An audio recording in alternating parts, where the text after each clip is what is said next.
life interesting, but overcoming it is what makes the reward that much sweeter. This weekend, Mother Nature has tested the resolve of everyone in the NHRA in Topeka, Kansas. But today, uncertainty becomes a surety. Doubt turns to drive as the journey to Heartland National's glory ends in the winner's circle. Next on FS1.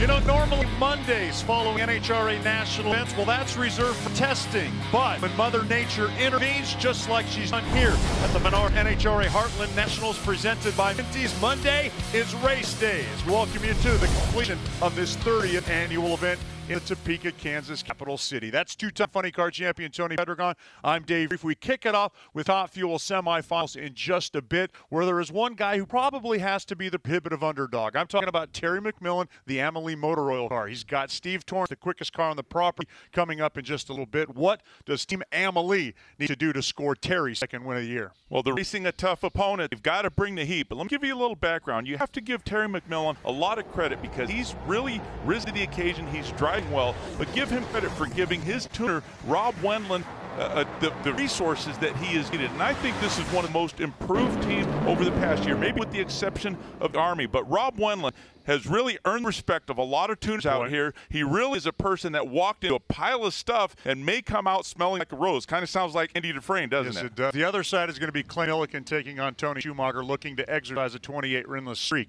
But when it comes to Monday wins, when does the U.S. Nationals finish, Tony? That would be Monday, Labor Day. Let's talk about the 10-time U.S. Nationals winner who loves racing on this kind of day, Tony Schumacher, down with Amanda Busick.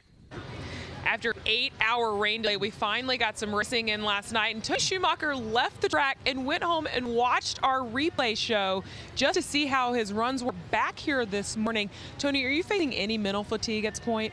I feel like a champ, man. I can't wait to get started, and they just moved it from 10 to 10:15, and I'm thinking I'm ready. You know, I'm pumped up.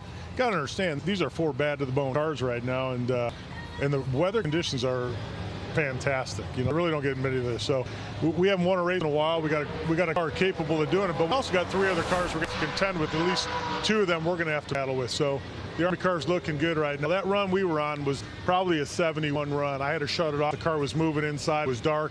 I heard Leah shut off, and I knew they had all kinds of problems back. She couldn't get the car. The idle was high, backing up, and I knew they were in trouble. And I was also going to be lean. You know, those cars get real ugly when they get lean. They blow blowers off them, and it's pretty destructive. So I think we did what was right. You know, I came back and said, guys, I was going to cross the center line. I had the race won. I heard her shut off, and I wasn't going to do it. I wasn't going to make a mistake. I've been doing this a long time, you know, and so I think we did what we had to do. It doesn't really matter today. You know, everyone says lane choice matters unless you don't have it. It's one of those things where, honestly, 3 of the cars went down the right lane. They did a really good job. So I think we can go down any lane we want to go down. Whatever they put us in, we'll just go out there and battle. Tony Schumacher will be the first pair coming up in just a little bit. Looking forward to Funny Car. We've got 2 John Force Racing Chevrolet Camaros, along with 2 Conrad Kalitta. Toyota's getting ready to go head-to-head. You got J.R. Tuck, Courtney Force, but let's talk about Sean Langdon getting set to take on Robert Hight. The newcomer to the category. Is today the day he finally scores one in Funny Car? Well, he has a consistent car, and he's very familiar with the late rounds. He's won plenty of races. He's been good on the starting line, but they have to find a little performance. They're going up against a very tough opponent. So there's 2 ways you can approach it. You can maintain what you're doing. I don't think that's going to be enough. They're going to have to find a little more performance, dig in deep if they want to compete with Robert. You mentioned that number 2, there are 2 two-time winners this year. One of those is J.R. Todd, who's in the semifinals in just a bit. J.R. Todd down with Lewis Bloom in the role of pit reporter today. That's right, Dave. We're looking at one of the drivers who has won twice this season. The driver he is facing in the semifinals is the only other Funny Car driver to win multiple races this season. That's Courtney Force. But J.R. Todd, normally you get about an hour and 20 minutes to get ready. You've had 12 hours. How does it change your approach? Usually your adrenaline stays up there on race day. You don't have a lot to think about, and you just come back and do your normal routine, mix fuel, pack the chutes, and warm it up and go up and run again. So, yeah, you get a little more to think about when it's Sunday night race. You got to go back, go to bed, get up Monday morning and do it all over. But, yeah, I mean, the approach is the same. Go up there and try and do the best I can on the starting line, get this DHL Toyota Camry from point A to point B and turn on the wind light. What did you actually do after the race was postponed on Monday? I come back and put all my stuff away and get out here and go to bed, man. It was nice to get some rest, and I was happy that it got postponed because I struggle driving at night, and it's nice to come out here and be able to do it again today. Good luck today, JR. Thank you. I appreciate it. Thanks, Lewis. Well, if there's one thing J.R. Todd has learned how to do well, it's deliver just when he and his team need it the most. The guy who started racing at 18 years old, let's learn more about his road to today's Topeka semifinals. And the 4-1 win goes to J.R. Todd. And why not J.R. Todd? Back-to-back wins. Grew up watching my dad race flat track motorcycles.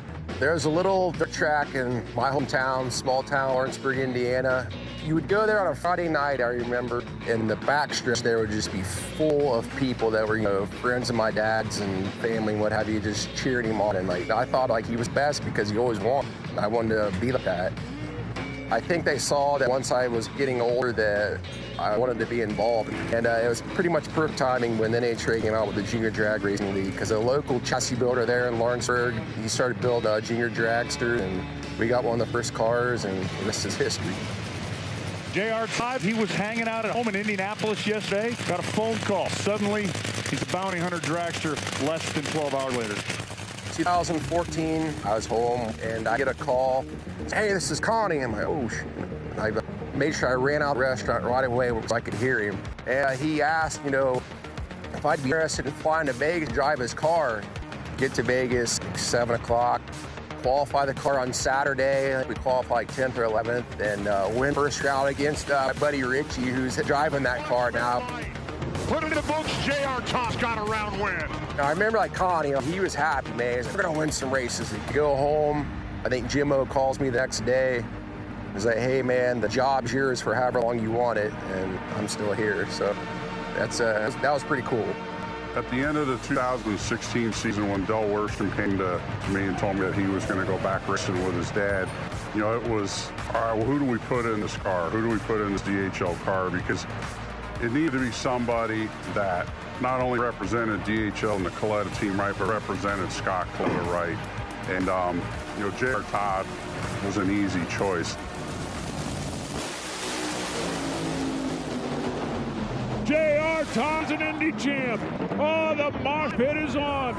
To win Indy, that's something I never expected to happen. There's so much pressure at that race just for any driver, let alone a driver who's grown up racing junior dragsters there. And once we get to the semis and Wilkerson hit the cones, I'm like, oh man, this might happen now. They gave us a mulligan, we got to pay for it. And sure enough, we did. We went up there and threw down against Caps, and something I'm never going to forget for the rest of my life. Woo!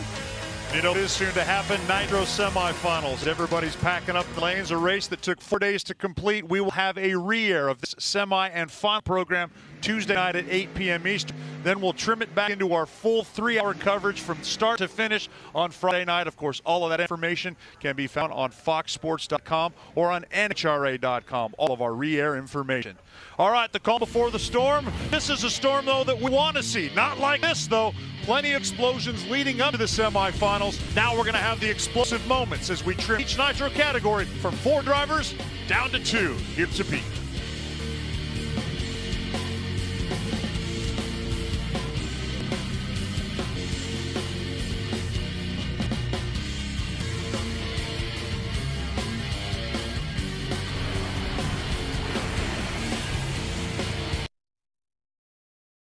So much baseball, so little time. That's why we bring you MLB Whip Around with in-depth analysis and opinion. Weeknights at 11 Eastern on FS1.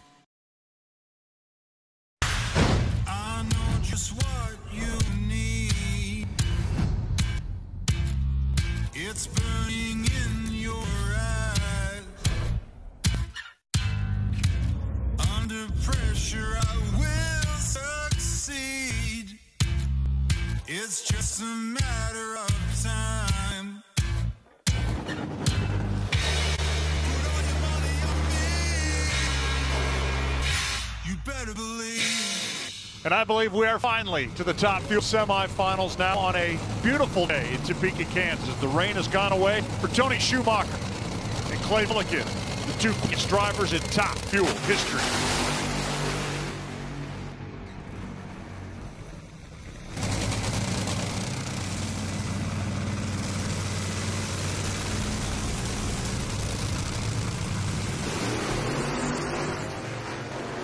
Quick check of the Lucas Oil ladder for Top Fuel to show you where the drivers came from. Qualifiers 1, 2, 4, and 6. McMillan, the long horse, if you will, a long shot as he gets to take on Steve Torrence in our next pair. To add a little bit more intrigue to the fact that we were scheduled to start this first round on Monday at 10. It's turned into an hour later due to an alcohol dragster incident.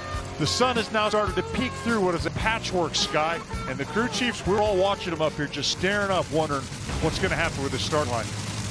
Well, anytime you see the sun come out, it raises some issues with the tuner. It could have a tendency to take away some of the grip. I don't think that's the case. And yesterday there was a definitive choice of lane. Today it appears that the track is as good as they've seen a weekend, and no preference. Both lanes are outstanding. Quickly to lose Bloom on the starting line. Kevin Krupnik said he left it alone. He's not making any change due to what happened in the Lucas Oil Series. And he did say, and Tony's going to love this, there's more left in his tune-up. Question is, will he go after it or let it run? Tony's up in smoke. The winless streak will continue for the Sergeant. Take a look at that number, 367.6. Quickest run of the weekend. Lewis said was a little left in the tank, courtesy of David Krupnik, the crew chief. David was right.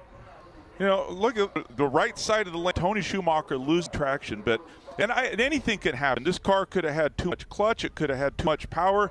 I doubt there's any question with that lane, but I can tell you that this is what the competition does. As much as the tuners and the drivers say they race the track, they race their own race, that's not true. They always consider the other opponent, and that Clay Milken car has been extremely strong, and they just flex their muscle. Well, it is Monday racing, but a very special guest joined Bruno Massel yesterday. Let me tell you who that is. Take it away, Bruno. Well, guys, I'm down here with the governor of the great state of Kansas, Jeff Collier. Jeff, what brings you out to NHRA drag racing? What do you think of this spectacle? You know, I've been here for a number of years. It's so much fun. And, you know, the choreography of the drivers and their machines, it's fantastic. We love it here in Kansas. Oh, we love coming out, that's for sure. Thank you for giving us a great place to come race. Oh, this is one of the best places in the country, and we welcome everybody. Come to Kansas. It's the heart of America. Thank you. Have a great day. Great.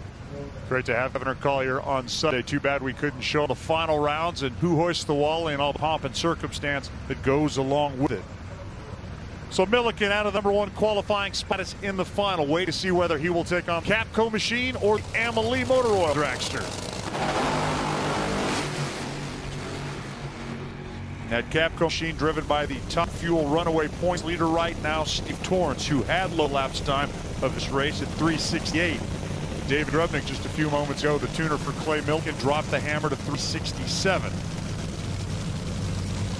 Terry McMillan represents the opposition in the opposite lane. He's got a Kansas native, Rob Wendland, making the two calls over there, looking to go to his third final round of the season. If you take a look at the one-car Warriors, the 2018 Top Fuel finalists, it's been a wide-open seat so far at Top Fuel. Up to Amanda Busick at the top end of the racetrack. Dave with Clay Milken, and he wanted to look over the time slip to see where he was on the reaction time. Thought you left it a little late. I did. I mean, you know, I felt like I was late. I felt like I missed it, but oh, Grubby, it don't matter. I guess, you know, thing went 67. I guess you can be a little late, although I was only 2,000 behind Tony. That's what drivers do, you know. It's Strutmasters.com Parts Plus. We're just rolling to the final. He is rolling. Will it be good enough for lane choice? We'll find out. Set. Oh, take a look at this. Race finish line. Terry McMillan by 100th of a second as he goes 3:75 to knock out the points leader. That a bit of a surprise here as one guy is guaranteed to get his second ever national event win, either Clay Milliken or Terry McMillan. An announcer's worst nightmare, Tony. I'm going to try to locate and point out if I can get a good enough angle here, but Steve Torrence was pulling ahead, pulling away of Terry at about 300 to 400 feet. But let's take a look and see that raw fuel right there coming out of the Steve Torrence car, and that's really where they lost this race. The car was starting to make a move, and boom, there goes that raw fuel. At this point, he's lost 1,200 horsepower. He's still hanging with Terry McMillan's. These cars will still, it'll do some damage to the engine, but take a look right there at the finish line for Terry McMillan. He capitalized on that failure. Lucas Oil finish line cam shows you the margin of victory. The winning crew chief for the Amalie Dragster is on the starting line with Lewis. Rob, to take Terry to a final round here in Kansas, what does that mean? There's so many special moments here. You know, one of my good friends, Tim Baxter, you know, we're the first car down the track, but so last night we put some more cowbell in this thing, and we got us a great hot rod. Let's go tune this thing up for the final. We're going to have to for legs. Rob Wendlandt, a funny car winner here with Terry. Great time to take Terry to the top fuel wins. Funny car roars side. J.R. Todd, the DHL car. Then it's going to be the Advanced Auto Parts Chevrolet of Courtney Force, #1 qualifier. And with burnouts complete, we promise you that by the time we get back from commercial break, we will show you that dramatic race, as we've already seen a couple of great ones today at Heartland. I pity you today. You're in big trouble. Undisputed weekdays on FS1. J.R. Todd, DHL driver, already with 2 wins so far in 2018. J.R. Todd sits 4th in the funny car point standing at the moment, but his opponent is also a 2-time winner in 2018. Stacked up a bunch of #1s, 5 of them, to be exact, 3 consecutively. She happens to be the points leader. It's Courtney Force. First, the new pair. The Lucas Oil ladder shows you the other one. Could we have all Force final round? Could we have an all Coletta final round, or will the 2 teams match up again in the final? All questions to be answered in just minutes. Well, right now, I think it's J.R. Todd that's facing Courtney Force. This will be a good test for J.R. He knows well. He talked about it in his interview. He knows that that Advanced Auto Parts car is good, has the performance. They can be beat.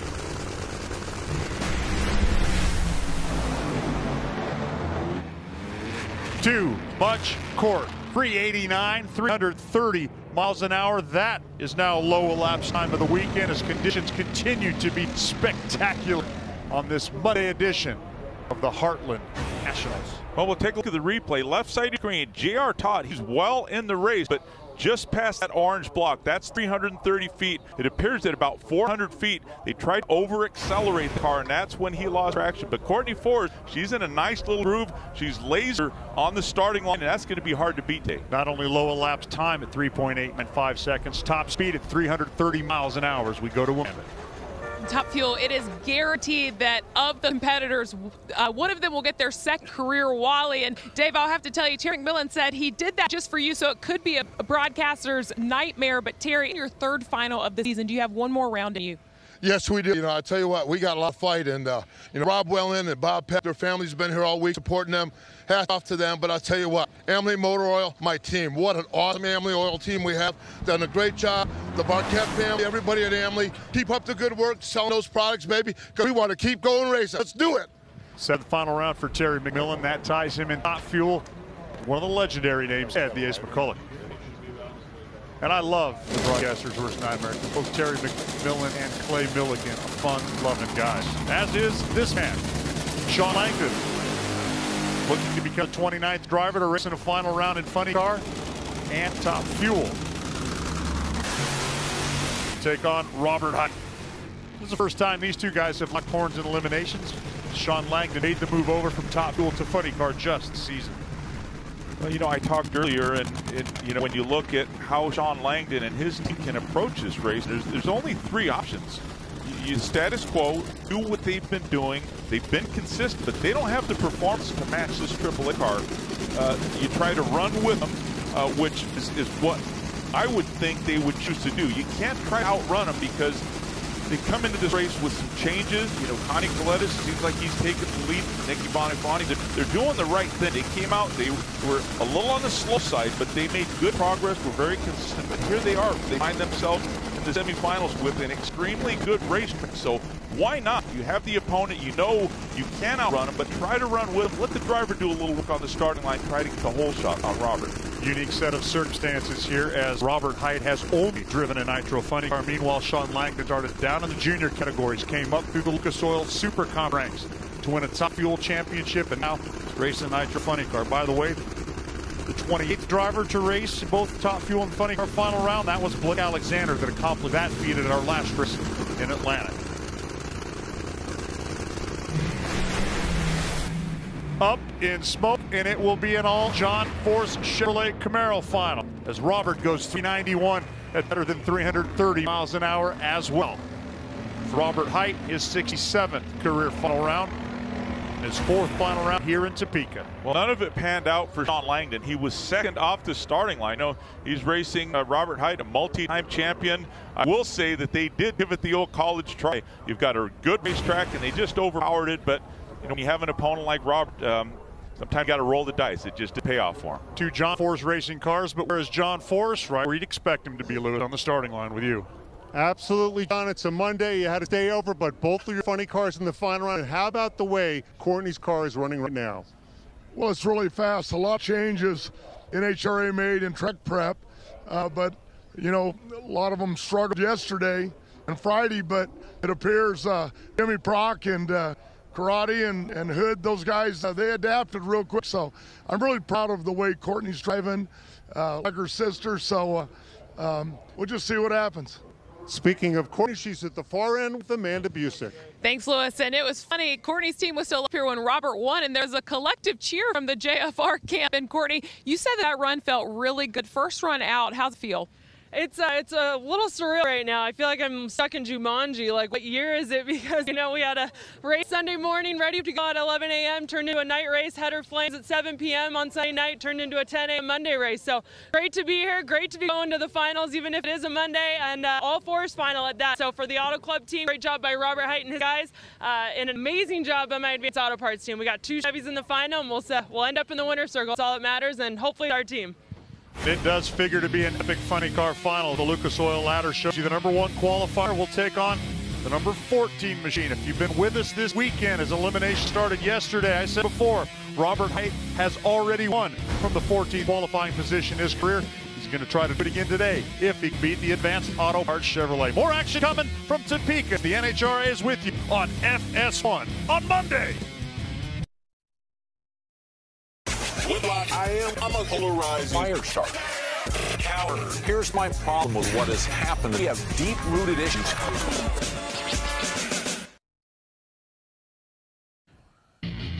Back on the Monday Nationals, the Menards NHRA Heartland Nationals presented by Mindy's with second round coverage of Pro Stock. When we were shut down last night due to these cool conditions, and of course with safety as a factor, Pro Stock had yet to compete their second round. So there are still 8 Pro Stock machines in competition on this Monday. Action kicks off with Matt Hartford, already a winner this year. Derek Kramer, the #1 qualifier. You know, this is no longer uncharted territory for Matt Hartford. When you win a race, you've cracked the shell. Well, you've cracked the code. You know how to do it. So that's not the case for Derek Kramer, but does have a good car. A couple of missed opportunities for him. So right now, I think he's had plenty of time to think about it. He's to get sharp on that tree. They know the racetrack is good and capable of holding any kind of power they throw at it.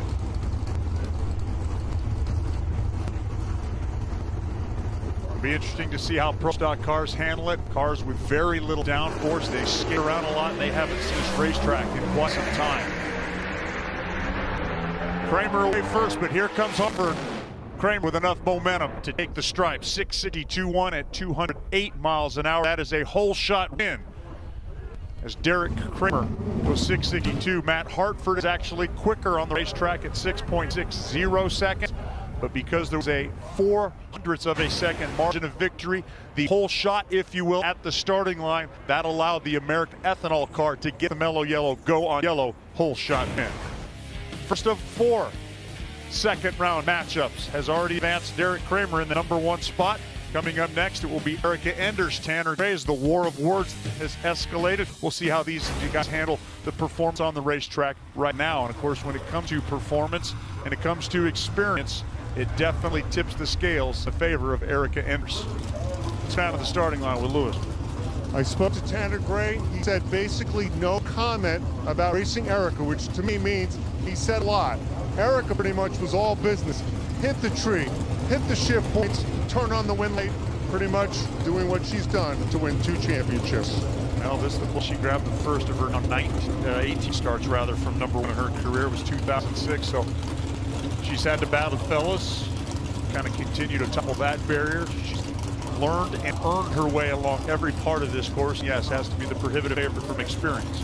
Well, for Tanner Gray, for him to get where he wants to go, the stage is set, and he's the one that set the stage. And you know, these two drivers have gone back and forth, and in a way have haunted one another. You know, we captured Erica on tape when Tanner Gray red-lit. So you know, the opportunity for Tanner is there. He needs to be good on the starting line. He needs to make sure that he's mentally focused to prepare for this race. There was a cutoff in qualifying that started this war, and they are in the exact same lane in this round now. Erica away first, double 5. And Erica to the finish line, first 2 at 6:55. Wow, dropping the hammer, low lapse time of the race. As Tanner has the second best time slip this weekend, but unfortunately it's a losing one. Great combination by Erica here. You know, Tanner Gray, left side of your screen, was good. He was extremely good, but Erica Enders, a 005.000 is a perfect light. That's a little bit of a slap in the face, because not only did she get off the starting line, but she outran him, outperformed him on the racetrack. 2 down, 2 to go. We're talking about Pro Stock Final round #2 when action resumes from the 30th Menards NHRA Heartland Nationals, presented by Minty. So much baseball, so little time. That's why we bring you MLB Whip Around with in-depth analysis and opinion. Weeknights at 11 Eastern on FS1. 2 more pair of Pro Stock. It's Jason Line, Richard Freeman. That's Erica Enders' team owner, campaigning a race car. It's a V Gaines Lazarus chassis race car, which makes everybody wonder, is V Gaines going to come back? And it also makes everybody wonder, when is Jason Line going to find his mojo? We think he did yesterday, but that driver went to the first 2 finals of the year, the runner-up, but then had first round losses every race until yesterday. Well, I think we saw the pace really start to pick up for Jason Line. The start of qualifying, and you can see he's back in his blue car. He just needed to eliminate some of the variables. He wanted to make sure that what their issues were in terms of getting this car to leave the starting line within 60 feet, 100 feet. They've taken that out of the equation. That's the reason he's back in his old chassis. It seems like they're working on gear ratios, suspension, car setups, and you know, mostly power. But you know, Richard Freeman, he's playing with house money. He got by the first round. He got one of his engines in it, and he just saw his driver set the quick time of the race weekend. So don't count Richard Freeman out of this race.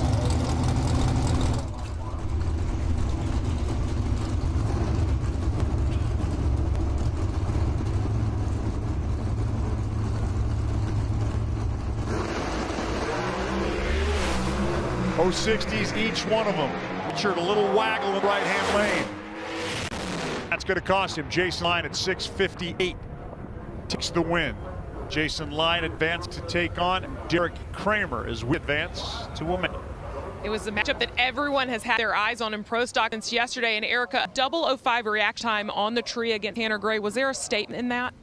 I think so, and I think it all comes from the men that stand behind me. They take me back, and they give me the best race car that they possibly can every time. Crew chief said we should be able to go 58 right there, and we absolutely crushed what they thought. I crushed what I thought I was up on the tree. I should have been about 10, but you know, the big round, we were amped up, and when the going gets tough, my guys get going, and I am so proud right now, Amanda. Thank you. Smiles from last year's Rookie of the Year again, who is supremely talented, and Tony, as you pointed out, had a great pass there. It just came up against one that was just a little bit better. Well, we're seeing some improved performance for several reasons. Specifically, it's the moisture in the air, and it really benefits these naturally aspirated cars, even more than the supercharged cars. They have so many adjustments, so many different ways of making power, and you know, these Pro Stock engines here, they just perform better on cooler conditions. It's not much cooler than what we saw yesterday, but the moisture in there, the humidity is down, and the racetrack is extremely good. That's the reason that we're seeing these cars improve on what they did over this past several days. Interesting, and then Greg Anderson and Drew Skillman, the final pair for round number 2. Both of them have had success this year. Greg's been a #1 qualifier for a 7 event and still not raced in a final round. Drew Skillman was first or second in qualifying the last 2 events.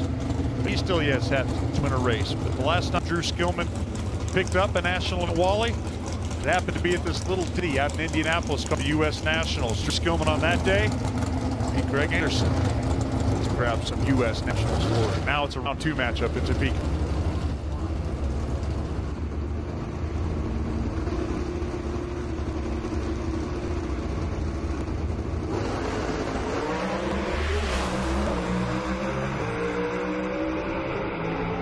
The roof camera, Greg run him down at the finish line. Yes, he did, by a little bit more than 1/100 of a second. So he goes 6.567.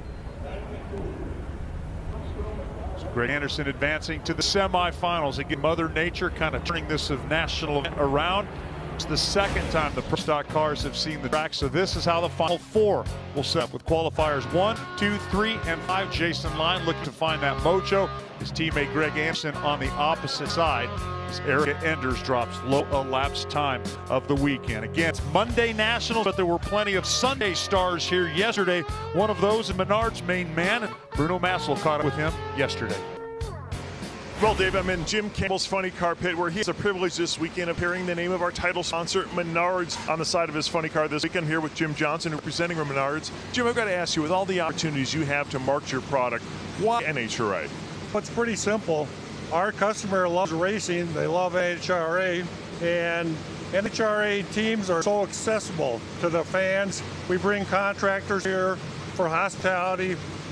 We sell tickets. We just have a good time. There's a lot of camaraderie in NHRA. Well, Jim, thank you for coming out. We appreciate your support of NHRA drag racing. Thanks again. Thank you. I'd like to remind everybody you can save big money at Menards, as the ad says. Well, it's fun for everybody, provided you're awake. We'll come back. We'll give you something else to wake up to. Hey, there's a smiling face. Family fun for everybody. It's the NHRA and FS1 today in Topeka, Kansas. Kevin Durant, the best player on the planet. Stop it, Skip. You know who it is. LeBron James.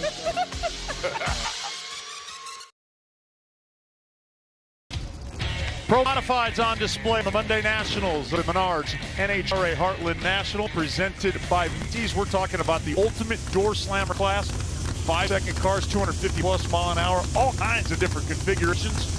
Well, aside from the speeds and the kind of power that these cars will generate, you have choices. You have a turbocharged car, a supercharged car. You have one version that runs on nitrous. And the greatest thing about this class is, although you do have variety, they're all grouped in a range about within 1/10 or so of a second. Ricky Smith, Shane Molinaro, you saw the nitrous being purged out of the system of Ricky Smith. Ricky will pick his lane in this first matchup. You see your driver like Todd Tuttle or Mike Castellan or Khaled Al-Baluchi with the triangle next to their name. That is who has lane choice against their opponent, as Lewis Bloom has rejoined us now in the booth to talk a little bit more about this incredibly fun to watch category. Absolutely, Dave. Ricky Smith, 3-time champion. He's one of the winners this season. We've had 3 races. We've had wins by 3 different engine combinations. Ricky Smith, Jim Whiteley, and Jose Gonzalez, who won at the 4-wide. Ricky, always tough to treat. He's got the automatic transmission, the torque converter. He double-bowled his first-round opponent, just shoved it right in on Harry Ruska. Little games of shit. Now he just says, you know what? I'm going to show you my game, and my game is going quick, my game is going fast, and my game is good enough. At 576, 249 present low elapsed time of the weekend. Yeah, great run for Ricky Smith. Shane Molinaro. Remember, those guys had an epic staging duel last year in Englishtown. Pretty much no love between the two. Ricky Smith advances. They don't call him Tricky for nothing. Well, you may not like Ricky Smith, but doggone it, you got to respect a 3-time Pro Mod champ. Let's wrap. Let's go up to Amanda Busick with a little bit more from Pro Stock. It's been 5 consecutive races. No round wins for Jason Line. Now has 2. Jason, you're looking over the time slip of Greg Anderson. You're looking over your time slip. Do you think things are turning a corner in KB Racing? Well, Greg's car has been really good. You know, if you're tied with him at half track, you're in trouble. But mine, on the other hand, my Blue Summit Chevy Camaro has been a little lazy, and we're getting the handle on it finally, though, getting better. So, yeah, thanks for bringing that up to it feels to win around again. Back on the starting line, a couple of New York racers to sell this second round score. here in Topeka, Kansas. The runner out of Lancaster, New York, the 61-year-old engine builder, is Mike Janis. But over in the other lane out of Oyster Bay, New York, Mike Castellana. And I turned to Louis Blue. Mike Castellana had a tuner that, well, you just love to talk about. Perhaps because he's from New Jersey, perhaps because he's a great racer. Frank Manzo, the tuner. Yeah, Frank Manzo, literally one of the greatest drag racers of all time. He has got the respect, Tony, of everybody in the pits. His accomplishments in Alcohol Funny Car. He came close to winning a championship tuning this race car last year. He did tell me earlier today he loves racing on a Monday. Now, you were in Maple Grove on those Mondays, and he hauled the mail. Yeah, he did. Well, you're Frank Manzo, and you've earned the respect of Hooners and drivers and teams that pour nitro in the tank. You've done something in this sport. I asked him one time, how come you never made the move? He says, you know what? I like a car that goes down the racetrack every time. I don't like the stresses, the pressures of having to be catering to your sponsor. He said, I just love the way I do it, and he does it very, very well. But he's thought about it. Oh, haven't we all? We'll let him fool you. I believe nobody's called me about that yet. Frank Manzo, the whole time he was winning those races, had a day job. He'd win a race, drive all night, work on Monday morning. Oh, his driver's trailing as Janis takes the win. Maybe not numbers either one of them were expecting, but the win light on Monday, 591, goes to Mike Janis. So we're going to step away, but when we come back, more JNA Service Pro Mod action. As fans back in Mellow Yellow Powerhouse, checking out the simulator, checking out the reaction timer, checking out all the things to do back there, which include getting your very crisp, cool drink of Mellow Yellow. Just some of the fun can be had here at every national event in the NHRA Mellow Yellow Drag Racing Series. So much baseball, so little time. That's why we bring you MLB Whip Around with in-depth analysis and opinion. Weeknights at 11 Eastern on FS1.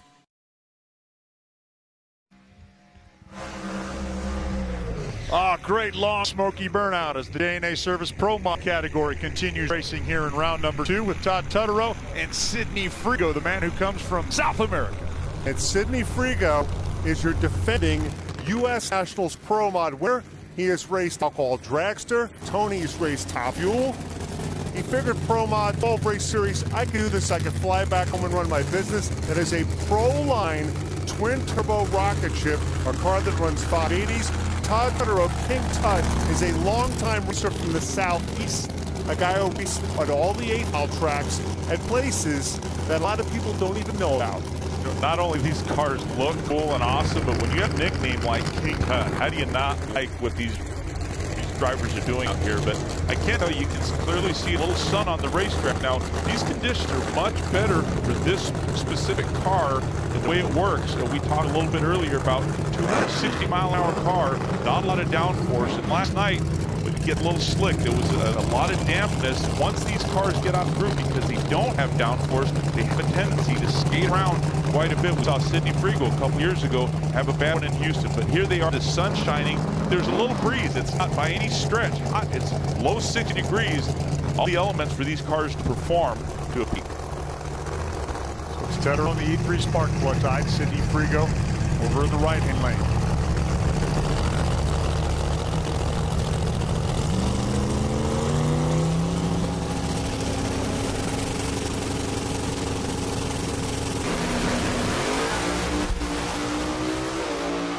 Reacts time advantage. Tutterow, Sidney Frigo's out. Tutterow walks it at 5.76.9, a couple of 5.76 in second round. The conditions are very, very ripe out there right now. Cool conditions as we approach summer here in Topeka. You know, you take off the body of any race car, it's the skeleton, the chassis that makes up the internal mechanics. Talking about that, let's break down the bones of a Pro Mod car with our very own Brian Lohnes right now. Since the earliest days of the Pro Mod category, it's been a battle between horsepower and chassis. Today, we're going to take a look at Jerry Bickle race car chassis that underpins Mike Castellana's El Anabi Performance Camaro. This, of course, has a blown Hemi in the front of it, and that blown Hemi is surrounded by a whole bunch of 4130 chromoly steel tubing. This is steel tubing that was developed decades ago for use in the airplane industry. It has a thin wall, so it's light, and it's very resistant to metal fatigue. And that's very important when we're talking about a Pro Modified. Why? Because these cars all want to twist when they come off the starting line with all the the torque of the engine. Back in the early 90s when the class started, that was one of the hallmarks of this category. The cars would come out with that left front wheel up in the air. Well, modern chassis technology has advanced, and the way it's fixed that and the way it's changed is the addition of what's called a double frame rail chassis. We see the upper frame rail here in the center of the car, and parallel beneath it, on the floor, is the bottom frame rail. These two bars run, or 4 bars run from where the rear suspension mounts back here all the way to the nose of the car. What that means is there's a big, giant, rectangular box that anchors this car and prevents it from twisting. If you have a giant high horsepower engine, this is the way to go. Lesser horsepower cars that say run in Top Sportsman can do a single frame rail, and it's more forgiving on racetracks that may not be that good. But this thing, if you're in a single frame rail in this car, it would try to twist itself up like a pretzel. You have all that tubing to protect the driver, but the most important tubing is the stuff that makes the car effective going down the racetrack. And the Al-Anabi Performance guys believe that Jerry Bickle builds the best. Good stuff from Brian Lohnes. Boy, that guy knows the cars inside and out. He is a great drag race announcer, and we get to play drag racing trivia on the public address system along with Alan Reinhart. Here comes Chad Green, pair of nitrous cars, both built by Jerry Bickle. Now, you're going to love this, Tony. Chad Green, the #1 qualifier. Now, Belushi's got problems. The car just died. He just restarted the car. Chad Green has a license to race nitro funny car. At the Phoenix test the last couple years, he has made runs in Phil Mickerson's race car. Well, that gives him a lot of experience, but I'm sure a driver like that has been in both, been a funny car, been in one of these pro mod machines. You know, Leah Pritchett has as well. You know, Melanie Tropsel in the past. But they do understand the different dynamic in terms of driving it. You can't handle, you can't be that aggressive with these cars. From what these drivers tell me, you have to be very smoother. But for Khaled, you know, he didn't go burnout, and it may not have an effect on the car, but because he's not rolling up the stage, it may be a little cause for concern. There it is, burnout there, the short burnout. Didn't turn out to be a very short one. No. This one's going to get interesting here. A little gamesmanship, the purge is on over in Chad Green's car. It's one of the things that makes this category interesting. First time I saw the Pro Mod cars back in Englishtown at a super circuit race, there was like one supercharged car, everybody else with nitrous cars. Khaled Belushi, of course, you may remember him from racing in Top Fuel. With Alan Johnson, meanwhile, the Onco team. Wait, Tony Pedregon, when you're the team that is waiting, you're the guy behind the wheel like Chad Green right now, how hard is it to keep your cool? Well, it's just a few seconds. It just seems like so much more because these drivers are really in a zone. They somewhat do a degree of tunnel vision, but the courtesy of Khaled Belushi, he pulled forward relatively quick. It does appear that this is going to be a fair race. I don't think there's going to be any issue with Khaled for Chad Green in this race. Questions don't exist. A short burnout, trouble starting the car. Belushi coming off of low elapsed time of the race in round #1. Doesn't seem to have any problems yet. With the exception of Chad Green, who take the win by 9/1000ths of a second and does it via the whole shot. Khaled just went 5.72, 400 quicker than anybody else this weekend. But because he left the starting line second, it goes down as a whole shot loss. Well, there's a good reason and there's a good chance that Chad Green took notice of how well Khaled ran in that first round. When that happens, you got to be sharp, and it paid off for Chad Green. Mellow yellow, go on yellow, whole shot for the on-coat car. Well, we question about how cool he would be able to stay in there despite all of that weight, and he stayed pretty cool enough to cut an 0.47 light against Khaled's 0.89. The Final Four, Lewis, back up like that. How about 13 and 15 advancing to the Final Four? I'll tell you, folks, you just saw one of the quickest nitrous runs in history, and you don't get a winning time slip. It is said that the Pro Mod cars can be kind of crazy, but these guys are perhaps even crazier. We break down the Mickey Thompson Top Fuel Harleys. Hold on with us. We'll be back to Topeka in just a moment. Kevin Durant's the best player on the planet. Stop it, Skip. You know who he is. LeBron James.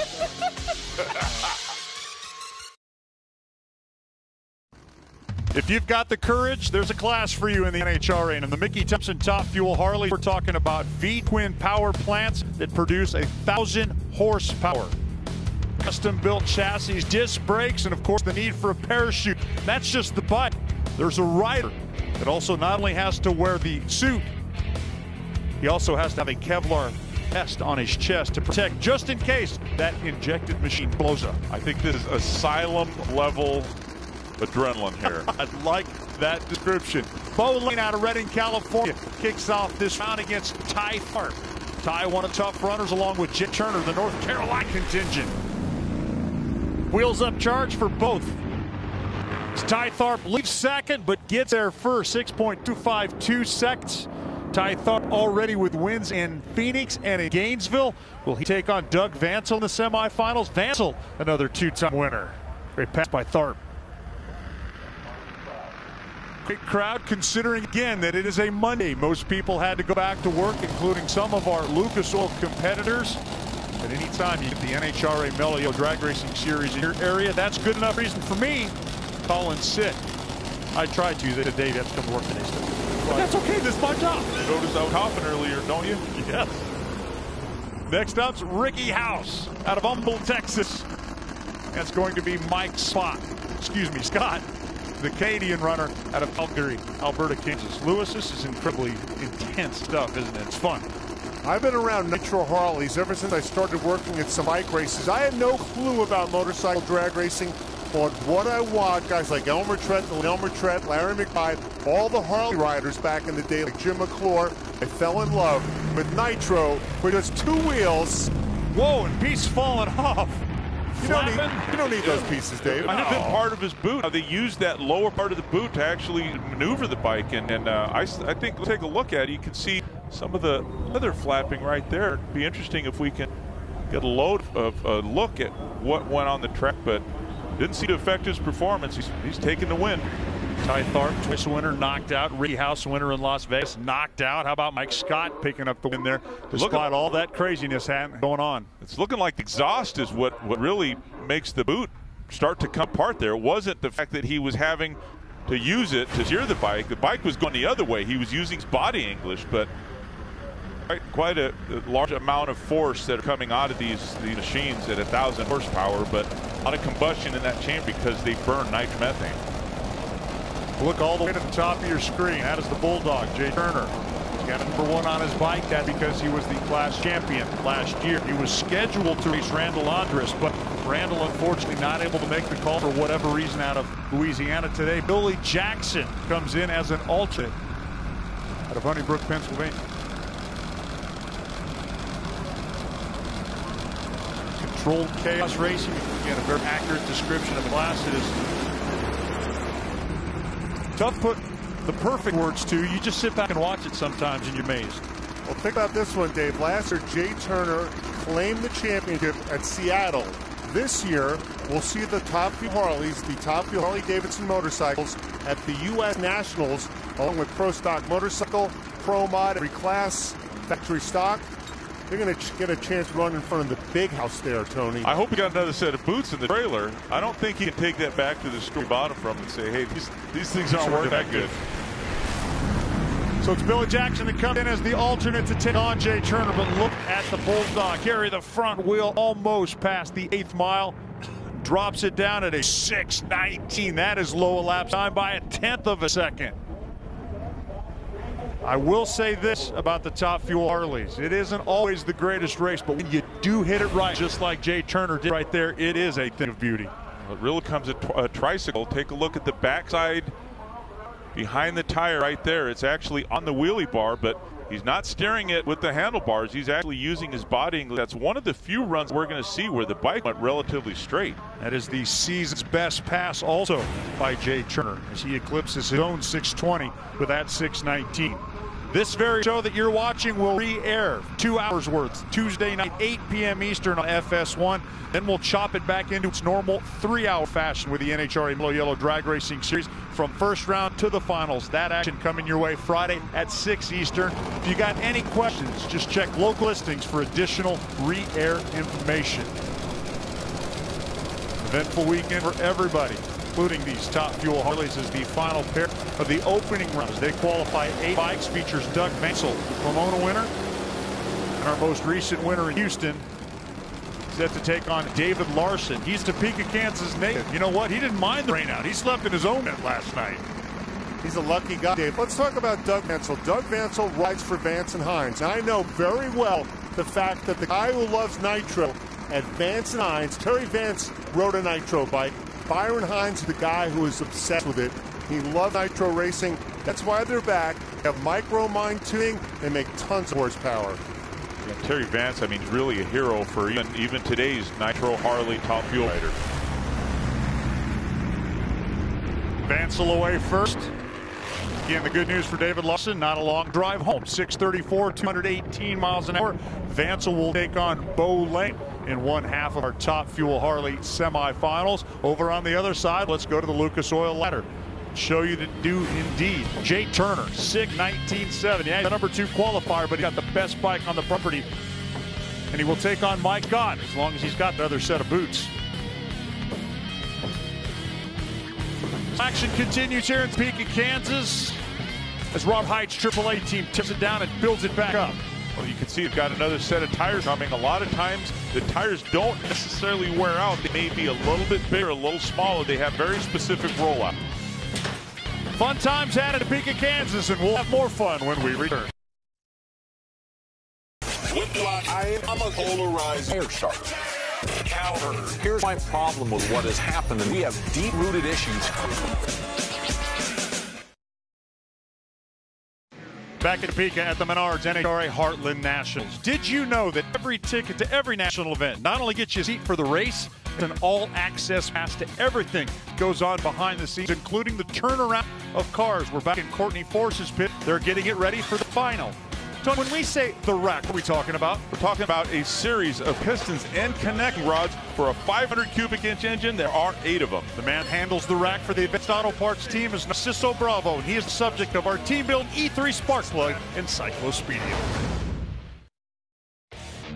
Hey guys, I'm Narciso Bravo, and people call me Nacho, and I do racks bottom end on Courtney Force's car. One of my favorite memories growing up is helping my dad around the house and fixing cars. I used to volunteer at the Firebird Raceway on Saturdays for a free ticket on Sunday. The guy I was talking to was 2-time world champion Cruz Pedregon. He asked me to volunteer for his race car that weekend. One of the most important parts about building racks is not making any mistakes. When I'm done assembling a rack, if I have anything left over, that means I forgot to put something on. At the beginning of the year this year, winning in Phoenix at my home track was awesome. Winless streak is over. Courtney Force saves the day for John Force Racing. But backing it up with an Atlanta win and all these #1 qualifiers, lead points, all this stuff is awesome. I don't feel like we hit our stride yet. I think the best is yet to come.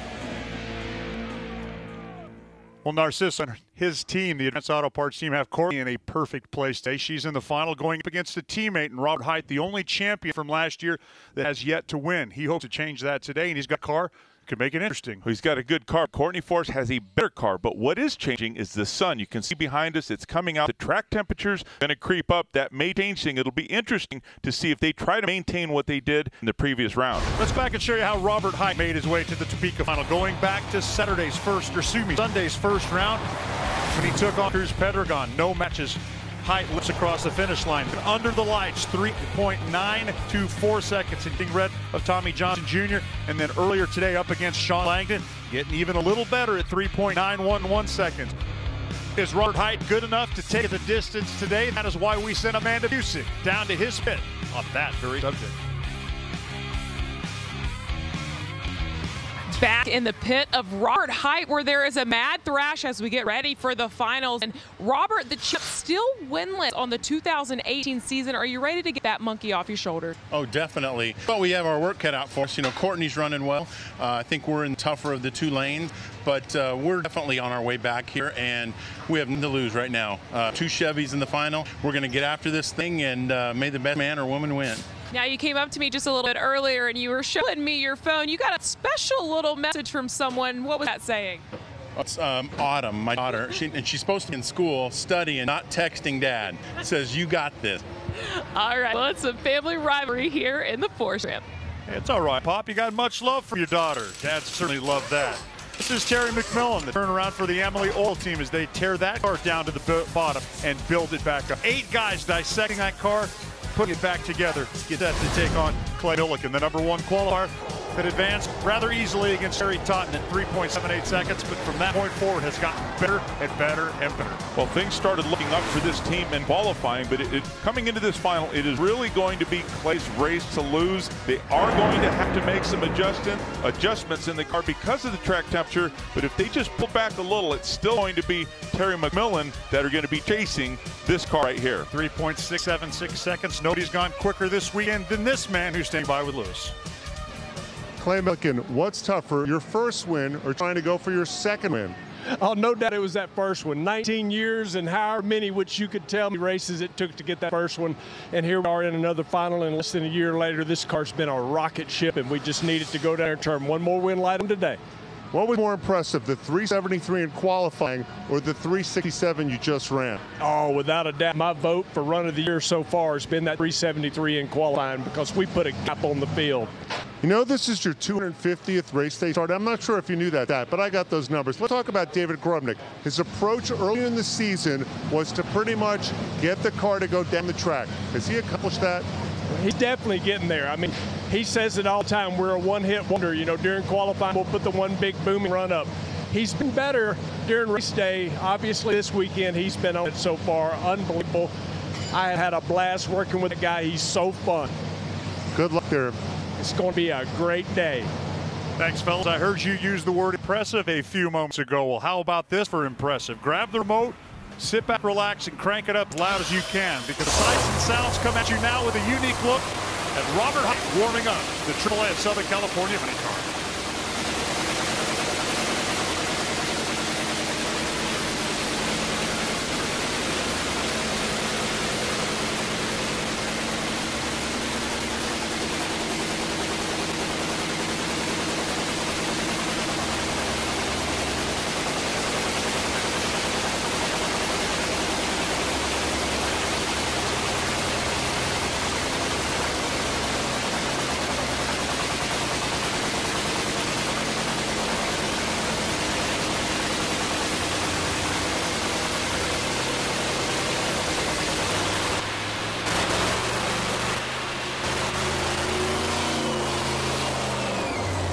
Sound rocking and ready to go for Robert Hight, but he's got a tough opponent in that funny car final coming up in just a short bit.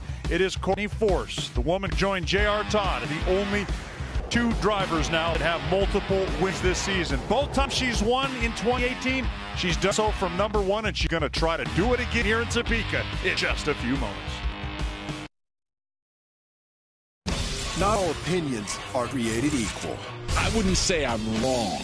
No chance. The Herd with Colin Cowherd, weekdays on FS1. Between the devil and the deep blue sea, I'll be your preacher, will you follow me? No more chains around you, now you're free. Free to be who you want to be.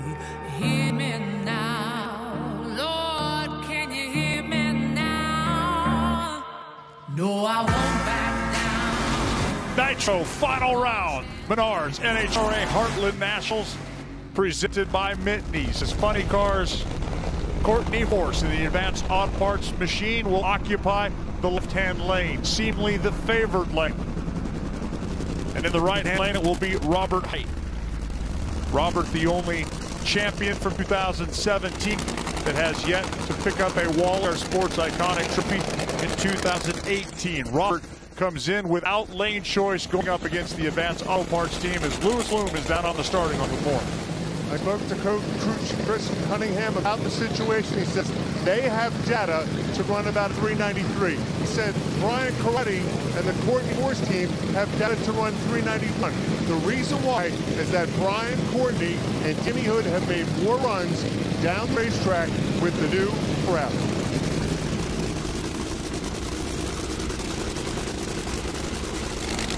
Crew chiefs get their drivers set to go. Jimmy Monk looks across to Dan Hood. Both agree ready. They are. Crew chiefs step away. Does Courtney win for the third time this year, or does Robert finally score in 2018?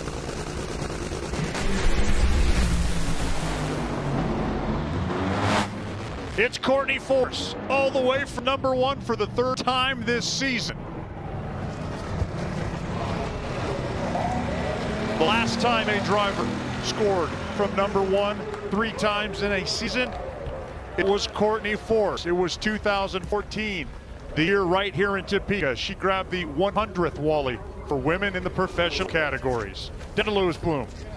Brian Corradi, you won your first race. I know you're talking, you can't believe it. You won your first race in 2007 as a crew chief. You won here with Courtney. You lead the points. You pretty much own the first third of the season.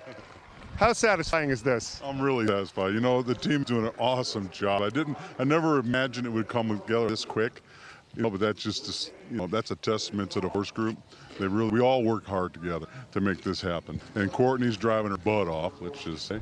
And winning here in 07, Mike Ashley was awesome. And winning here again with another driver is even better. Mike Corradi certainly is a special guy. And he found himself a special place here at Heartland Motorsports Park. Breaking down the numbers, this race to just past half track was everything that we thought it could be. Up until that point, it was Robert Hight losing traction, but for Courtney Force, very good car all weekend. Performs, it's consistent, and she did an outstanding job on the starting line, and there was more than pride on the line. It was all about a win. Courtney takes home another one. John Force standing right in the middle as you'd expect him to do, but walking over the left-hand lane to watch his daughter take the win. The Amalie Motor Oil car first to burn out. Now here comes Clay Millican.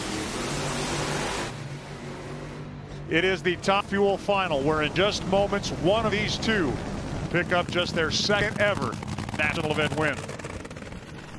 For Terry McMillan and the Amalie Motor Oil team, he said that getting the job done last year in Las Vegas is what gave him the taste of that win that he so wants to duplicate. And of course, for that driver, Clay Millican, it was a Father's Day score last year. Well, taking a look at Terry right here, you know, he's confident.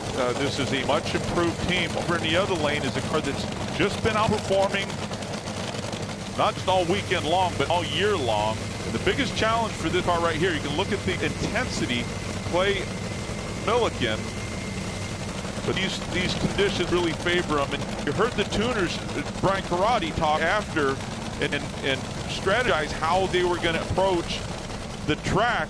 They had respect for the temperature being 10 degrees hotter. Let's see how these two approach it. Right lane troubles. Clay Millican is now a two-time national event winner.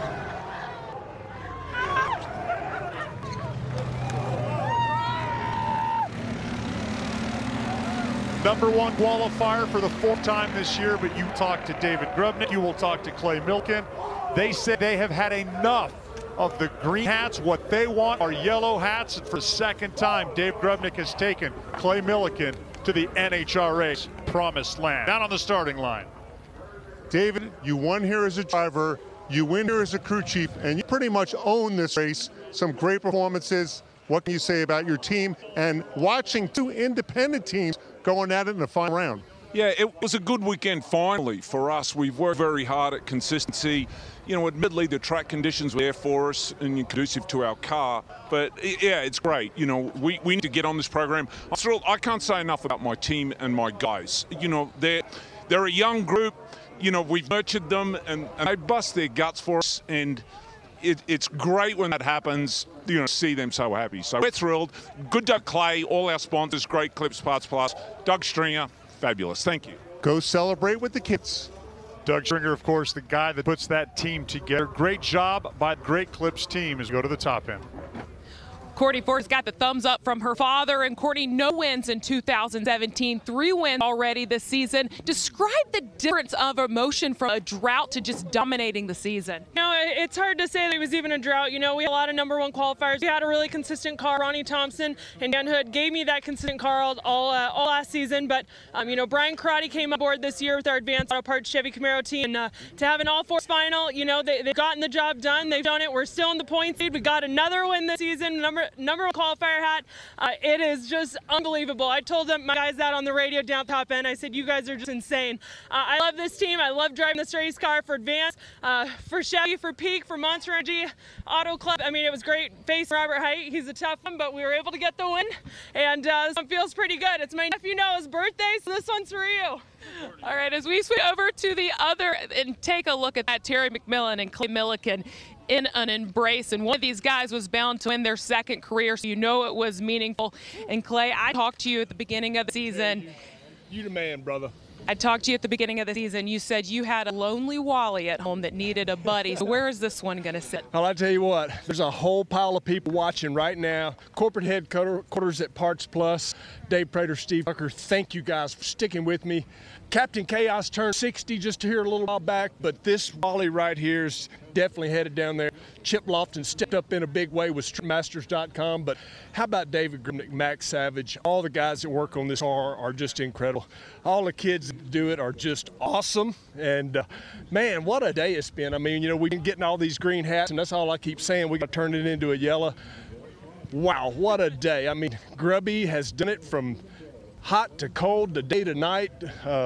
Long time. Come over here, Danny Nelson. This guy right here had so much to do with my sportsman career. He just went 001, but man, he's meant a lot to me through my whole sportsman career. He builds an awesome car, but man, thank you guys. Congratulations. A little more outspoken. That first one certainly emotional on Father's Day in Bristol, Tennessee, but now Clay Millican has 2 national event wins to his credit. And when we come back to the Menards NHRA Heartland Nationals presented by Minty, believe it or not, it is just semifinal time for Pro Stock. The Final 4 will be on the starting line when we come back. So much baseball, so little time. That's why we bring you MLB Whip Around on FS1. Catch legends of the game as they break it down. I want to talk to you about Shohei Ohtani. With in-depth analysis and opinion. I don't even know if the man could have hit him. MLB Whip Around, weeknights at 11 Eastern, 8 Pacific on FS1. Final 4, Pro Stock here in Topeka, Kansas. It's the #1 qualifier. Derek Kramer goes screaming fire screen, and on the left side you see Jason Line, the #5 qualifier, as they begin to back up the first pair. Then it will be Erica Enders and Greg Anderson. Anytime these two hook up, you got to go back to Joliet, Illinois, when Erica grabbed her first national event win against Greg Anderson. So the possibility for an all-sum final coming up in just a little bit. As we take another look here at the 2 combatants on the racetrack. Derek Kramer coming out of the #1 qualifying spot. Tony, we said it in second round. A guy who needs to learn how to win. He is certainly learning how to do that. Is today the day that we get this parity thing going on in Pro Stock? Oh, we know. We're asking ourselves the same question about Jason Line because he hasn't won. That's right. Actually making somewhat of a rebound. So I think what it's going to come down to is how these drivers perform on the starting line.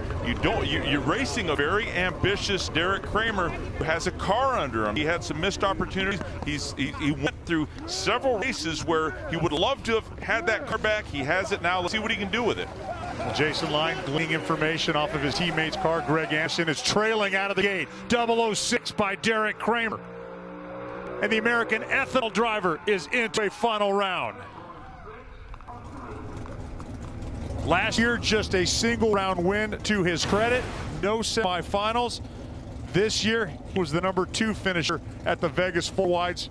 And in just a few moments, we'll see if he can win for the first time ever. Here's Erica Enders, the Melling Motorsport cars. The final adjustments being made there as she gets set to take on Greg Anderson, 2 of the titans of the category.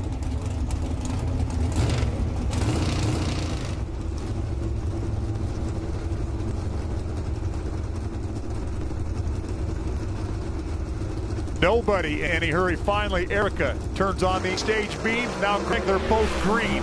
And Erica 003.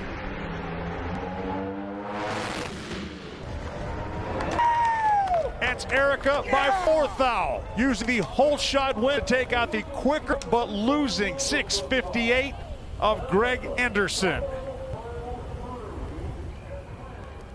44 10,000ths of a second margin victory, and the separation was made up right there. Well, the performance advantage goes to Greg Anderson. It does appear that he's starting to gain some of that ground, but That's how important, how crucial it is to get off of that starting line. That's one of the things that Erica is so good at doing. Lucas Oil finish line cam shows you the mellow yellow, go on yellow, whole shot margin of victory. Thank goodness for electronics, as Erica Enders is set to take on Derek Kramer.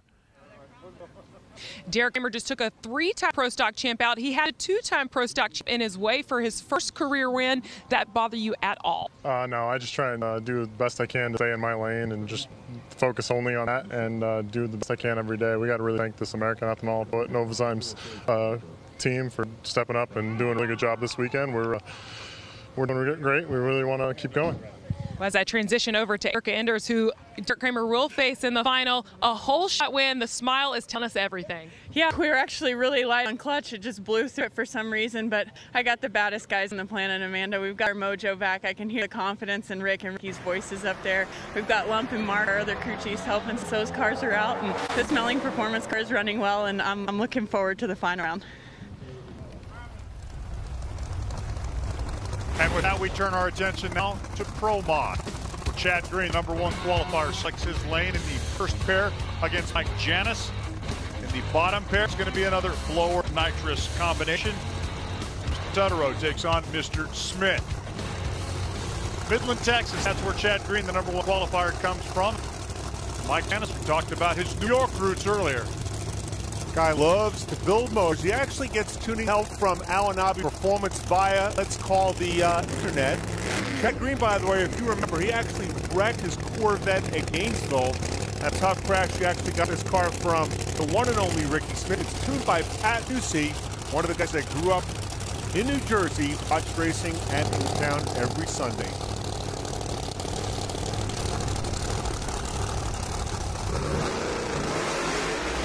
First to move, Chad Green. First to the finish line, Chad Green, 577.5, 248 miles an hour. Chad Green looking to go the distance from #1 today, but Mike Janis, that team kept him honest.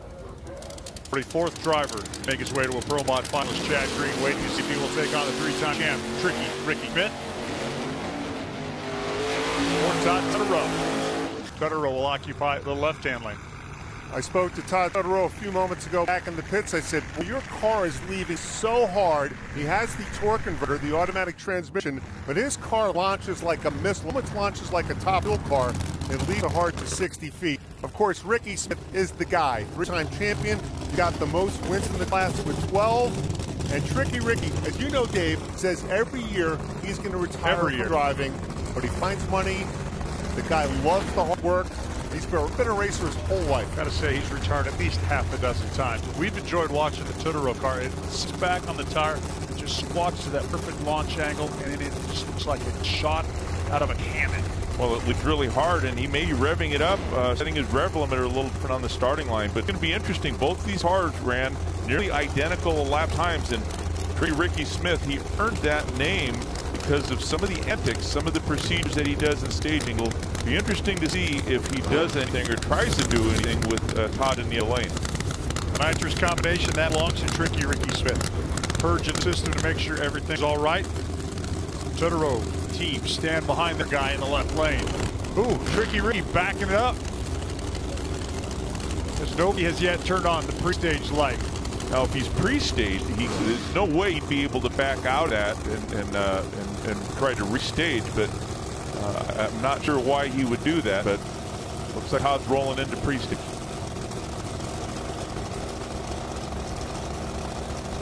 Now Ricky finally in. Will there be a game? No, Tutterow says, bring it on in. Rick will take almost all 7 seconds he's allowed. And it will be an even launch. And a puff of smoke out of Tutterow's machine allows Ricky Smith to drive on by 5.770. Numbers good enough for lane choice against #1 qualifier Khaled Belushi. High five in the gang at the starting line. If there were any antics from Ricky Smith, it didn't work. Slight advantage for Todd Tutterow, far side of the screen. Look at both of them carried the front end. And Todd Tutterow to the 8th mile, slightly ahead. You could see problems set in. The car started to nose over, and then the blower backfired, and that was just enough to get Ricky Smith slide that nose in on him. As we take a look at the Pro Mod final, you know, sometimes we just assume Tricky's going to do something. Maybe do anything at all. Maybe we were just looking for it. Well, the great final round concept here is the fact that Ricky Smith's racing his engine builder, the crew chief for Tad Green, that's Pat Musey, and he's racing a car he used to own. Crowd on hand today, considering it is a Monday, and they are here for everything. And everything in the Mickey Thompson Top Fuel Harley category is a major crazy machine. Well, look, they're allowed 98% nitromethane. That means there's a small bomb they're sitting on top of, mechanical fuel injection, about 1,000 horsepower. And these riders wear Kevlar vests, spine protectors. Not going to go scuba diving without the right equipment. And as we go down the racetrack for the semifinals, we kick it off with Doug Vansel. Vansel's going to be over there in the right-hand lane, a very talented rider for the Vance and Hines contingent. That's the left side of your screen. Vansel did run this category for a long time, took some time off, but absolutely shows no signs of rust. Getting right back into the category, taking the first win of the season, Pomona. His opponent is going to be Ty Tharp, a guy who comes in with a 6.25 second run. Part of that very talented North Carolina brigade with Jay Turner. That's a good group. They share a lot of their information. It reflects on how these machines perform. Ty Tharp took out Bo Lane in the first round for Doug Vansel. It was David Larson. Now, who will get the better of who here? Vansel already with a couple of wins. He also won our most recent stop in Houston. So it's the new two-time winners to see which one will have an opportunity to become a three-time winner. Reaction time advantage very narrowly to Doug Vansel, but he has got problems. Boil it all down, Ty Tharp takes the win. 6.298 seconds, 214.35 mile an hour. As we wait for second pair of Top Fuel Harleys, a chance now to talk about our mother's best appearing car that belongs to Chad Fergan, who hauls it down from South Dakota. We're talking about this beautiful 59 Chevrolet Corvette. And let me tell you something, Dave. This is a car that Chad Fergan bought when he was in high school in 1984. It is a real deal 59 Corvette. It's got a title, it's got doors. Beautiful car. Jay Turner now in the starting line along with Mike Scott. Julian, North Carolina is where Jay Turner comes from. Guy playing from behind the deck, if you will. Missed the first race out at the Winter Nationals when their trailer came apart from the hauler. Fortunately, nobody was hurt. No equipment was tore up. A few fixes here and there. Jay Turner, Ty Tharp, and that entire North Carolina gang back at it, taking on Mike Scott. Scott, who took out Ricky House, a Top Fuel Harley winner. Turner, remember, coming off of that 619, best one we've seen this season. And looking to improve on it here. Another great pass, 622, 233 miles an hour. It's going to be Jay Turner taking on Bo Lane in our Top Fuel Harley. Final round.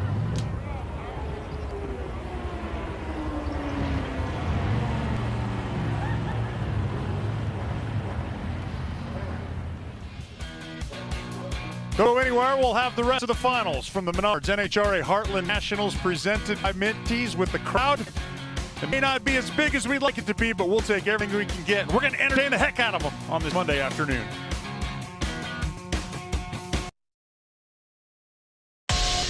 Kevin Durant's the best player on the planet. It's obvious, Skip. You know who it is. LeBron James.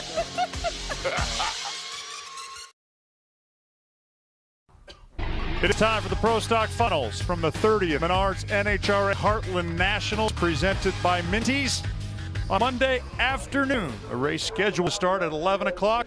Pro Stock Final pushed to 2 p.m. Monday. And it features Erica Ender-Stevens, the two-time champion. Talk about NHRA's Women of Power. Nobody more powerful in the Pro Stock class. Many have tried, but this is the only one that has succeeded, whether it be number one qualifiers, winning races, or grabbing titles.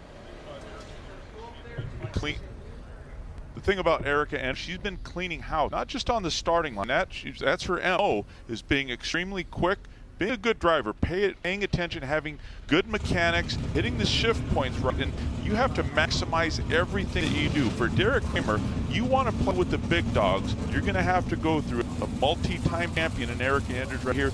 You can do this. You pass the test. 2 cars in the burnout box. Erica looks to add to an already impressive resume. Derek Kramer probably thinks, yeah, it'd be nice to have a bigger crowd here, but I'll take my first win on a Monday. Again, to crunch the numbers from the semifinals, if you compared each one of them in the semis head-to-head, Erica actually left on Derek Kramer by 3 thou, but it's Kramer that has lane choice based on better performance by 3 thou. So the tail of the tape is dead even heading into this Pro Stock final, Louis Bloom. Dave, the Kramer family, Dave, comes out comp eliminator. David out in front of the race car, races comp to this day. His advice to his son is simple: go out there and have fun, because that's why we race the Pro Stock category. Most recent first-time winner, we saw that in Houston. It was Matt Hartford, the 66th different winner.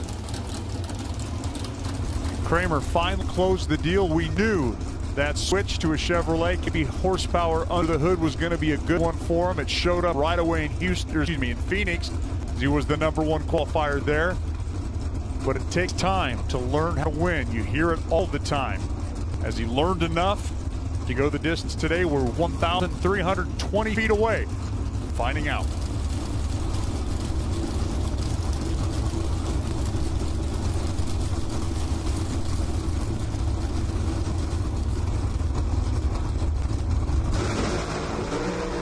Kramer away first, 009.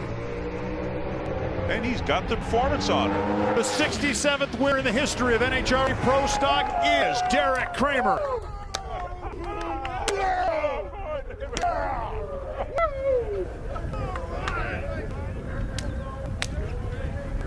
A historical fencer just knocked out Eric Enders as we go down the starting line with Louis Bloom. David, the money, the effort, the time to finally get to Pro Stock's promised land.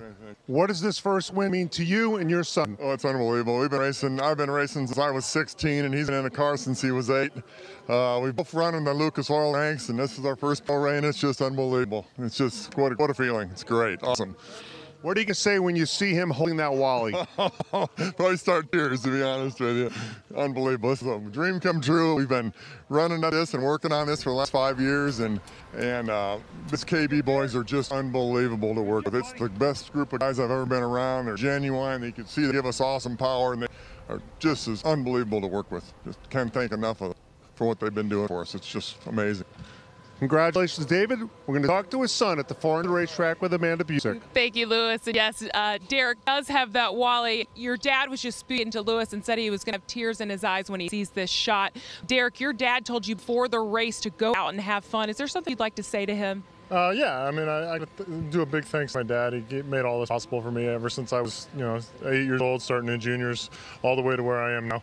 When I first started doing this, my very first competitor once told me, whether you're holding the trophy at the end of the weekend or at the end of the year, all you want to do is hold another one. I think that's quite fitting. I know exactly what it feels like now. Congratulations. Yeah.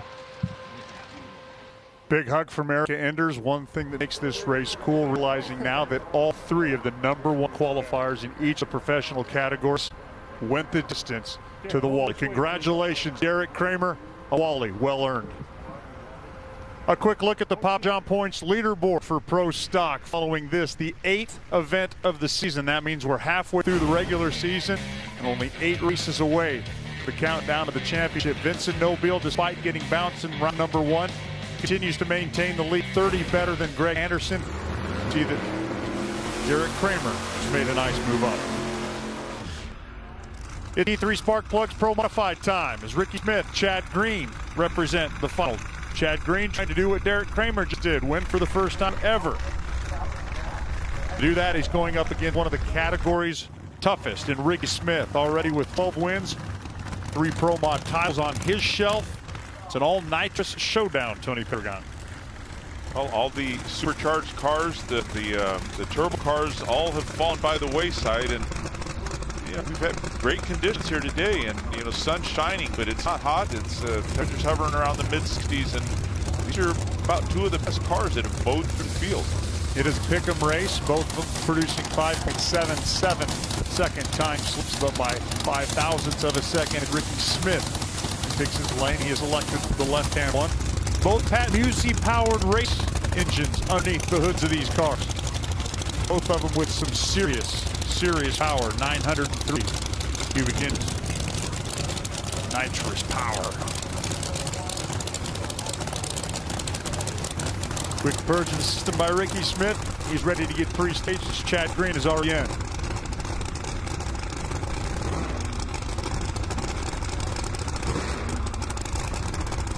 Ricky still not in the pre-stage beams. Taking his time, making Chad Green think about it a little bit longer. This is trademark Ricky Smith right here on the starting line. Oh, and look at that. Already staged. He's Green in. double bowled him. Now the countdown doesn't start. It starts now. 7 seconds that Ricky has to get in stage. He goes in quick, away first. Rick Smith by the slightest margins. Chad Green is out of shape. And that allows Ricky Smith to streak away to the finish line, his 13th Pro Modified wall. One Gainesville has picked up his second one in a series that is only 4 races old. Ricky Smith looks like he's up not only to his old tricks, but to becoming the front runner for another championship. Louis Bloom. Chad, Ricky works harder than anybody. You guys have multiple race cars, multiple team members. And to see Chad Green double bulb Ricky, what went through your mind? He does what he wants to do. I mean, we all got to do what you got to do. Both of them's got good cars, so they just try to get in each other's head, try to play a little game. I mean, he ain't going to push Ricky. Ricky ain't going to go nowhere he don't want to go when he wants to go. That's what we love about Tricky Ricky. Ricky grabs a hold of his second Wally on the Pro Mod season, and Ricky, when Chad Green double bowled there at the starting line, did you have any reaction? I didn't, Bob. I figured, I know he likes to get in pretty quick, and I was kind of expecting that, but I just took my time and done what I need to do. God bless Bahrain, helping me out, Sheik Abdullah.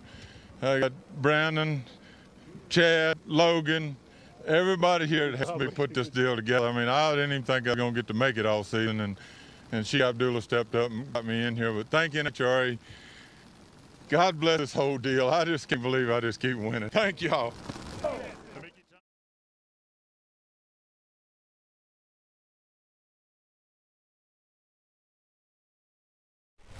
Turner, the champion, for his first win of 2018, while Ty tries to collect his third. Give it to the Bulldog 6-26. Boy, those Harleys are fun to watch with their wheels upcharged, the parachute, just in case you need that at the end. When you're on 2 wheels going to 226 miles an hour, you want to make sure you can stop. Bulldog takes it back and will round corner to another Wally. His first of 18. Go back and take a look at it again. Look at the Bulldog leaning right, leaning left, keeping that thing in the center of the groove. Front wheel comes down. Foot wants to as well, but he's got enough momentum to take the stride and the win. Here's Amanda. If you remember, Jay Turner missed the first race of the season with his hitch broken, his trailer, and had been playing catch-up. Said you haven't been able to catch any breaks, but today was yours. Yeah, we had a good day. We have been playing catch-up. We missed the first race, and a lot of people kind of wrote us off that we wouldn't have a chance, but we're not giving up. We still got some racing left to do. Ty's won 2 of these big ones this year. This is my first one, and, we still got a lot to do. It was a great group effort from the whole team, Rex, Harris, Ty, Benny, Roscoe, everybody. And, it was great sponsors, great people. Thanks to Safety Safari for working all day yesterday for nothing. I came close here last year, sealed the deal this year. This is 2 races I've won on Monday, so I don't know. I might start right. I'm ready for Andy. What's that baby for us? But after sealing all of the deals, we will close the show here on Monday here at the Menards NHRA Heartland Nationals. We take you to the Sunoco Winter Circle when we return to the Kansas capital, Topeka. I'm a polarizing shark. Counter. Here's the problem with what has happened, and we have deep-rooted issues. Friday here at Topeka, Tony Schumacher hosted a small group for the Youth and Education Services program. Tony Pedregon, doesn't matter how big or small group, the message for these kids is still the same. Well, it really doesn't matter how big or small that group is. Like you said, you get the NHRA experience, that will get you supercharged. Then it's off to work. And this opportunity, this experience will present many opportunities, many options. Let's move on now to our Sunoco Winter Circles, the Monday Nationals here at the Menards NHRA Heartland Nationals, as Derek Kramer, for the first time ever, takes that Wally back home to Colorado, the 67th different winner in category history. And then there's Courtney Force, third time already this year, 1 year removed from not picking up a national event win. She's the runaway points leader in funny car. And finally, in Top Fuel, you got to be impressed with Clay Millican, the second time ever he's had a moment like this. Well, I know you never forget your first one. Look at him doing some push-ups there, one-handed. But what was different, this victory has to be sweet. They did it with authority, and that's a great feeling. Let's go back and take you back to highlights from Funny Car. Show you some of the day's most iconic moments for Courtney Force. Again, she came out of #1 qualifying spot. And despite having to pedal her way through the opening round, was able to get into round number 2, where she took on Matt Hagan. And then with Hagan out of the way and J.R. Todd in the semifinals, across the stripe first in the finals. Congrats, Courtney. It was Robert Hyde eventually, though, that she took care of to grab that Wally. Funny Car points, the Papa John points leaderboard shows you she leads Jack Beckman by 80. What else do you see, Tony? Well, I still don't see John Force in his cars. His team cars are running exceptionally with 1 and 4 in the positions, but there's plenty of good teams. I think we're going to see some more, not first-time winners, but some teams that are on the bottom that are going to be showing some flexing some muscle soon. Now Clay Millican again from the #1 qualifying spot. Ran a great 373, but the performance numbers got even better on Monday. They got as low as 3.676 seconds. Clay Millican's numbers in the semifinal en route to this Top Fuel win against Terry McMillan. Clay Millican all the way up to the #2 spot, as Steve Torrance still has a stranglehold on the category.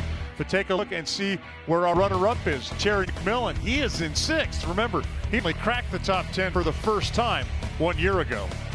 And speaking of first time, how about first-time winners? Derek Kramer, the American Ethanol team. Second time they're the #1 qualifier. Tony, this was the day they grew up and matured to become national event winners. It was really the start of the weekend when they jumped up to the #1 qualifying spot. That surprised a lot of teams. Didn't surprise these guys, but also for Derek Kramer in the seat, a nice piece of driving. And with that, all of the #1 qualifiers have won here in Topeka. I'll have more information you on that in a moment. But after weekend off, it's the Route 66 NHRA Nationals with qualifying in the finals you see on your screen. Lewis Bloom, I turn to you. Have we ever, in the history of Heartland Motorsports Park, had the #1 qualifiers go the distance? We have. Well, Dave, the answer is the 2003 race. Greg Anderson won Pro Stock from #1. Larry Dixon won Top Fuel from #1. And ladies and gentlemen, Tony Pedregon, me? One Funny Car from #1. That's the surprise of the weekend for me. Isn't that cool? Well, it was a surprising weekend. A lot that went on. Changing weather left and right. Tony Pedregon, tax the crew chiefs. This is the Midwest, baby. We talked about Kansas coming in here, and it did let us down, but rain or shine, we weathered the storm. The fans are great, and the champions, they're going to sleep well tonight. And the drivers did their jobs, ultimately, with the #1 qualifiers going the distance. All in all,